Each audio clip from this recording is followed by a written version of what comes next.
Livre de Jonas, chapitre 1. La parole éternelle fut adressée à Jonas, fils d'Amittai. En ces mots, lève-toi, va à Ninive, la grande ville, et crie contre elle, car sa méchanceté est montée jusqu'à moi. Et Jonas se leva pour s'enfuir à Tarsis, loin de la face de l'Éternel. Il descendit à Jaffo, il trouva un navire qui allait à Tarsis. Il paya le prix du transport et s'embarqua pour aller avec les passagers à Tarsis, loin de la face de l'Éternel. C'est vrai, Seigneur, on pourrait facilement juger Jonas, Seigneur, sur ce qu'il t'a fui, alors que tu l'avais parlé. Mais Seigneur, combien sommes-nous, Seigneur mon Dieu, même si nos noms ne sont pas inscrits dans la Bible, Seigneur.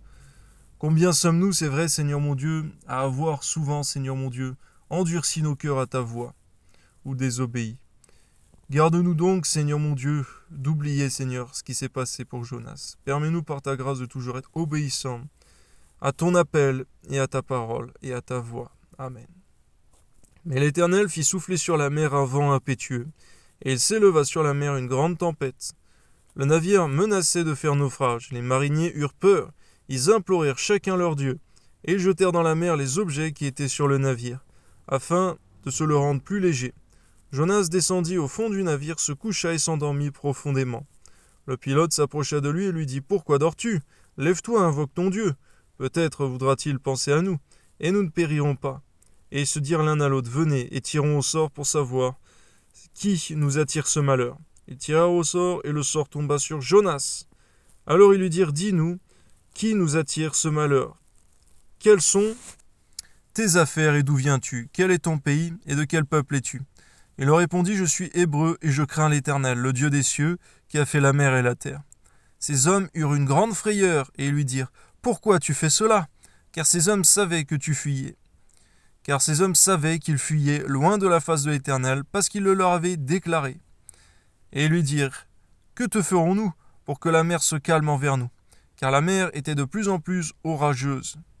Et il leur répondit « Prenez-moi et jetez-moi dans la mer, et la mer se calmera envers vous, car je sais que c'est moi qui attire sur vous cette grande tempête. » Oh Seigneur mon Dieu, que un homme consacré, Seigneur mon Dieu, qui chute ou qui fuit ton appel, Seigneur, ça a une grande conséquence, Seigneur mon Dieu, sur son entourage. Permets-nous donc, Seigneur mon Dieu, de ne pas négliger, Seigneur, ton œuvre. Et ton appel, Amen. Ces hommes ramaient pour gagner la terre, mais ils ne le purent, parce que la mer s'agitait toujours plus contre eux. Alors ils invoquèrent l'Éternel et dirent « Ô Éternel, ne nous fais pas périr à cause de la vie de cet homme, et ne nous cherche pas du sang innocent. » Merci Seigneur, parce que même, Seigneur mon Dieu, dans sa chute à Jonas, Seigneur mon Dieu, toutes ces personnes, Seigneur, pour la première fois, invoquèrent ton nom, se convertirent par ta grâce. Que ton nom soit béni, Seigneur, au nom de Jésus. Amen.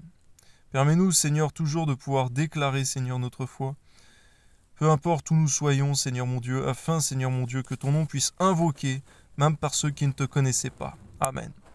Car toi, Éternel, tu fais ce que tu veux. Puis ils prirent Jonas et le jetèrent dans la mer, et la fureur de la mer s'apaisa. Ces hommes furent saisis d'une grande crainte de l'Éternel, et ils offrirent un sacrifice à l'Éternel et firent des vœux. Gloire à ton nom, Seigneur, pour la conversion de ces hommes. Amen.